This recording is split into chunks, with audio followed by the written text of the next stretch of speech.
Certaines églises qui s'appellent l'église de réveil sont devenues des sectes. Lorsque la parole du pasteur est plus respectée que la parole de Dieu, c'est une secte.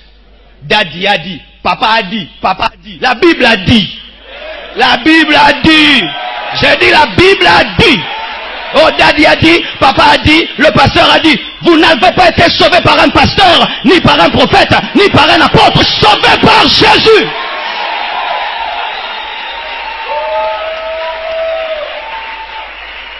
La parole de l'homme de Dieu est inférieure à la parole de celui qui l'a mandaté. Lorsque le mandaté prend la place du mandataire, j'aimerais vous dire que vous êtes dans une secte et vous êtes dans l'idolâtrie. Avec des photos du pasteur dans l'église.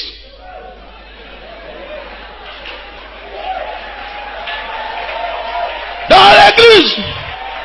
Qu'est-ce que la photo du pasteur vient faire dans l'église? Nous n'avons pas quitté nos maisons pour un homme. Nous avons quitté nos maisons pour Jésus. S'il y a une affiche, mettez-la dehors. Mais on met devant là une grosse photo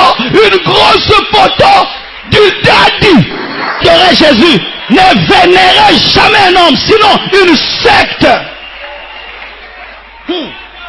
Et maintenant, même des photos de Jésus qu'on n'a jamais vues. Qui vous a dit que Jésus est un Suédois avec des yeux bleus? Des photos de Jésus. Est-ce qu'il y avait des photos, des appareils photographiques en son temps pour que vous ayez une photo de Jésus? Un Jésus barbu, très beau. Des cheveux noirs. D'autres y mettent des cheveux jaunes. Tout dépend du goût. Oui, parce que la photo de telle église est différente de la photo de l'autre, de l'autre, de l'autre. Et si tu cherches ça, tu trouves la photo sur Internet. On ne sait même pas si c'est un magicien, si c'est un occultiste, ou c'est un juif, ou quelqu'un, même une photo travaille sur Photoshop. Même un prophète. Secte. Même si la Bible est ouverte, c'est une secte. Lorsque dans une église, il y a le culte de la personnalité, c'est une secte.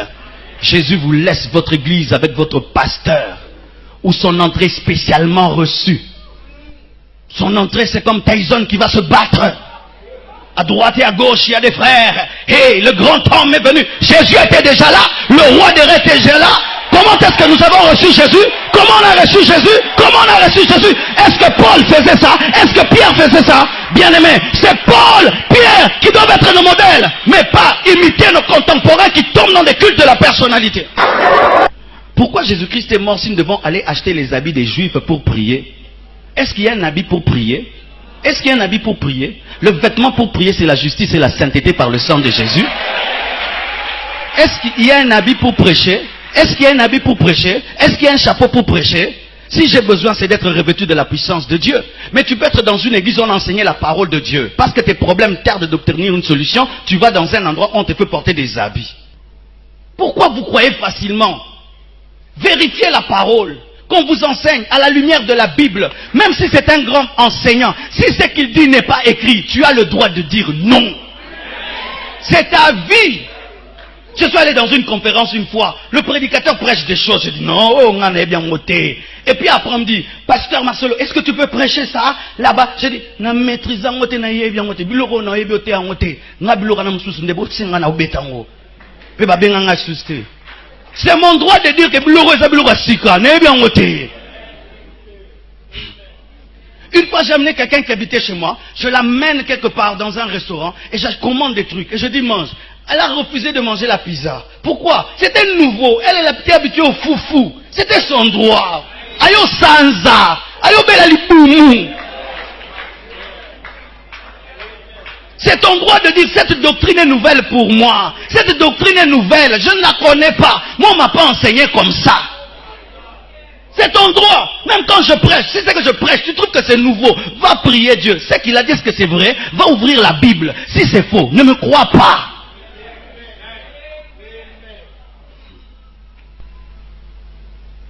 Et les gens croient. Et vous savez pourquoi ils croient?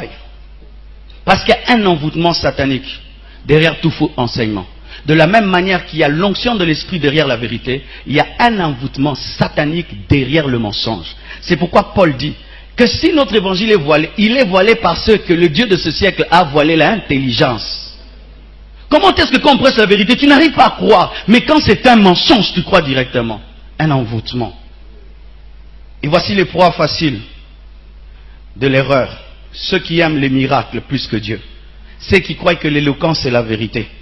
Et ceux qui croient que la persuasion c'est la connaissance. Je répète. Lorsque tu crois au miracle, sans vérifier la source du miracle, tu seras perdu. On ne prie pas dans un endroit parce qu'il y a des miracles. Je répète, on ne prie pas dans un endroit parce qu'il y a des miracles. Parce que Satan s'y fait des miracles. 2. L'éloquence n'est pas la vérité. Je peux venir là, frères et sœurs, il n'y a pas que Jésus. Tu peux prier aussi sa mère, parce que si tu ne vois pas le fils, tu peux voir la mère, et la mère va t'introduire chez les fils, n'est-ce pas? Oui. Il parle bien, mais il dit quoi en parlant bien? Tu as vu le français? Frères et sœurs, tu peux invoquer Gabriel. Et une fois je priais, Gabriel m'est apparu, et puis je lui ai prié, il m'a exaucé, et puis Michael, des fois je dis à Michael de venir, il vient. Oh, praises. La Bible dit, on ne prie pas les anges. Si quelqu'un te prêche dans un mauvais français, il faut prier les anges. On ne prie pas dans une église parce que le pasteur parle un bon français. Oui, on ne prie pas dans une église parce que le pasteur est éloquent. On prie d'abord parce qu'il y a la vraie doctrine. Mais si maintenant il est prêché en bon français, c'est bon aussi. Mais si tu pries parce qu'il y a le français, on peut t'amener en enfer en français. Quelqu'un te persuade qu'il a dit la vérité. Je peux te persuader, je te convainc, mais j'ai menti.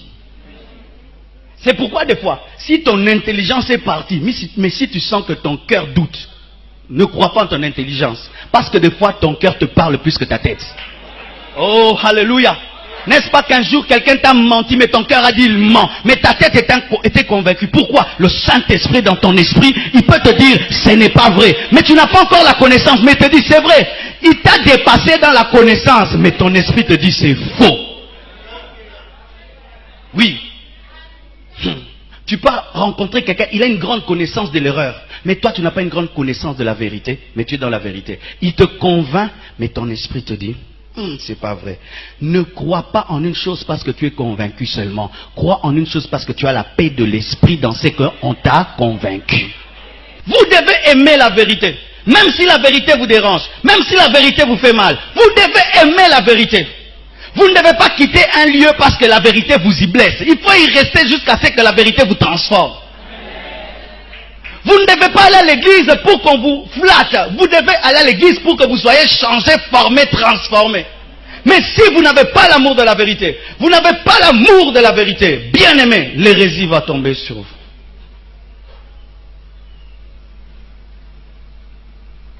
Pendant que les hommes sont en train d'abandonner Dieu, en ce temps de la fin, et que le monde est dans l'étonnement, pourquoi ça? Dieu avait déjà tout dit. Mais il est possible d'être le reste de Dieu dans l'apostasie. Alléluia. Il faut être le reste de Dieu. J'ai pris une décision. Quel que soit ce qui arrivera, je resterai fidèle aux enseignements qu'on m'a donnés il y a 12 ans, il y a 15 ans. Des enseignements que j'ai entendu mon père spirituel prêcher, le pasteur André Verneau prêcher. Je vais garder cette parole-là. Même si ce ne sera plus à la mode. J'accepte d'être un prédicateur démodé. Mais être fidèle à Dieu. Je ne cherche pas une église à la mode. Je cherche une église qui ira au ciel. Je ne cherche pas une église à la mode. Je cherche une église qui ira au ciel. Je ne cherche pas une prédication à la mode. Je cherche une prédication fidèle. Tu dois te décider. Si les gens vont changer, je ne changerai pas. Si les gens vont commencer à pécher, je ne pécherai pas. Si je dois mourir, je préfère mourir que pécher contre Dieu. Vous devez prendre de telles décisions et te préparer en conséquence par rapport aux persécutions. Et dire, si même je dois souffrir, si même on doit m'abandonner, j'accepte. Sinon, Ces signes de la fin s'accompliront dans votre vie, mais pour votre malheur. Toi qui es debout, reste debout. Toi qui es tombé, relève-toi. Il n'est pas trop tard, tu vis encore. Que Dieu vous bénisse abondamment.